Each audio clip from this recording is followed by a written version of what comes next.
this short video, I'll be showing you how to convert your greenhouse synthesizer into a greenhouse blowdown parallel evaporator.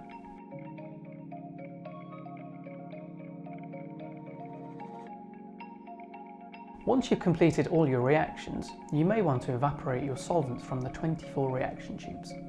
One way to do this is to take the reaction block, which has been designed to fit inside a Genovac vacuum centrifuge. Another way to do this is to take your greenhouse synthesizer and convert it into a greenhouse blowdown unit. This allows you to evaporate your 24 reactions in situ. This then also gives you a personal and compact evaporation solution in your fume hood. The greenhouse blowdown unit uses a controlled flow of inert gas and digital heat control. This allows you to evaporate your samples. The digital heat control and the absence of a vacuum allows you to protect your samples and prevent any bumping. The greenhouse blowdown head can also be used to upgrade your greenhouse synthesizer and your reaction block to give you parallel evaporation. Remove the existing reflux head from your greenhouse synthesizer and replace it with the blowdown head. For the greenhouse reaction tubes, you need this 6x4 blowdown pin plate. In a separate video, I'll show you how easy it is to change this pin plate when using different tubes or vials in the blowdown unit. To attach the blowdown head, use these locating pins when positioning on top of the chamber and then seal using the two metal sealing knobs. Once these knobs are hand tight, this will ensure the chamber is gas tight. The converted greenhouse blowdown unit can also be placed on top of a sterile hot plate, as long as the top plate diameter is 135 millimeters. There is also a port on the center of the blowdown unit that allows you to take a PT1000 temperature probe and put it directly inside the blowdown unit. Connect the flow meter to a suitable regulated inert gas supply, not exceeding 0.5 bar or 7 psi.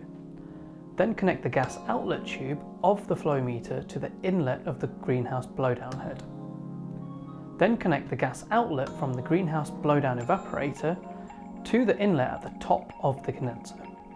Ensure the condenser is properly secured and clamped in place. Screw the solvent collection flask to the bottom of the condenser. Fill the reservoir of the condenser with dry ice and acetone. If the reaction tubes are less than half full, slowly and carefully open the flow meter valve until the flow rate is 10 to 15 litres per minute. When the flow rate is correct, you should see a dimple in the solvent surface in each of your tubes. Switch on the heating control on the stirring hot plate. Normally 40 degrees Celsius is enough and shouldn't normally cause decomposition of the product. However, this temperature may be increased for higher boiling point solvents such as DMF or reduced for thermally less stable compounds. Here you have converted the greenhouse synthesizer into a greenhouse blowdown unit.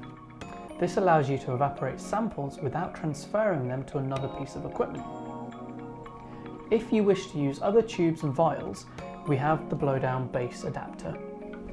However, you may also need to change your pin plate that's in the head. This will be explained in another video in the greenhouse blowdown evaporator unit.